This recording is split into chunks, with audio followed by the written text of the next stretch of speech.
Launch नेबा बेले माड़ी बसिला विजिलेंस चंपास्थित निकोलसन फॉरेस्ट ट्रेनिंग स्कूल रो किराणीपुर रूपचंद नायक लांच नेबा बेले माड़ी बसिला विजिलेंस जड़े स्वेच्छाकृत अवसर प्राप्त कर्मचारी एरियर पेंशन पेपर कराई देबाकू 70,000 लांच मागिले किराणी रूपचंद नायक मात्र कर्मचारी जनक एते टंका दे पारिबे नाही कहिथिले परे किराणी रूपचंद नायक 30,000 टंका कागज पत्र करदेवाकू राजी होइथिबा बेले जनैक कर्मचारी जनक ए संपर्क में केन्दुझर विजिलेंस सहायता नहीं।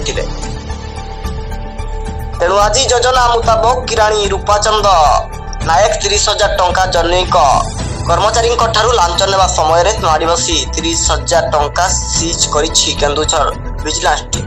ता सहित कार्यालय और सरकारी बासभवन में छानबीन करिछि विजिलेंस टीम। ब्यूरो रिपोर्ट समस्या न्यूज।